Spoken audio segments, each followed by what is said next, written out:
Hi, good morning, and welcome to our meditation on grace. Today is the 20th of March. I would like to read in Colossians chapter 1, verse 9.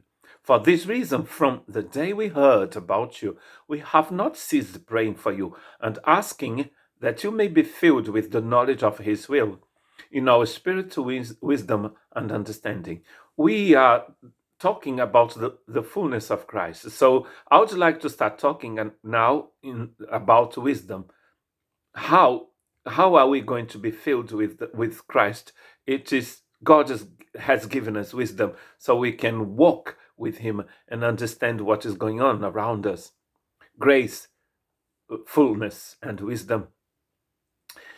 A definition of wisdom that I heard once that I really like is actually when we have God's wisdom, we are actually wearing His glasses. We have got His vision and we understand things according to His perspective.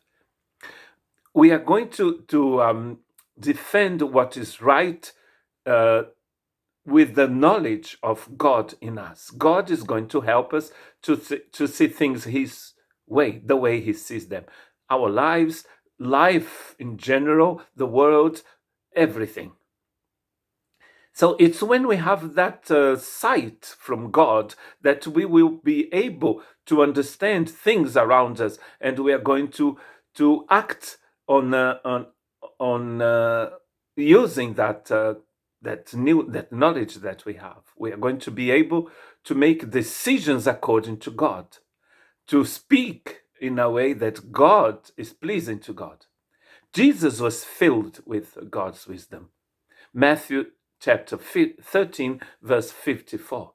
And upon arriving at his hometown, he taught them in the synagogue, so that they were amazed and said, "Where did these men get such wisdom and miraculous powers?"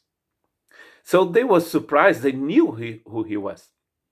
He just come back to his country, to the area where he grew up, and then people knew him there. And when he speaks, people are surprised, amazed to see the wisdom that comes out of his mouth. So it is the wisdom of Christ that God has given us. It's a gift from God. And Paul is saying here to the Colossian church, he wrote this letter when he was in prison, at the same time when he wrote Ephesians and Philippi and Philemon as well. And in all these letters, Paul is praying for the church so they will have understanding, they will have a different way of seeing things, and that different way of seeing things in the world is called here wisdom. Wisdom of God, Sophia. God, Sophia. 1 Corinthians chapter 2, verse 5, so that your faith would not be based on the wisdom of men. So if there is the wisdom of God, there is also the wisdom of men. But our faith is based on the power of God, says Paul here. It's a supernatural thing. It's not a natural thing. It's not our wisdom that got better. It's God's wisdom in us. That's why we are now. Before we saw the world maybe with these red glasses that everywhere I wear it, I have to move my head because I can see very well with it now. So I need this one, and then I see things in a different way. That's God's wisdom. He's helping us to understand things, to see what are we here for example.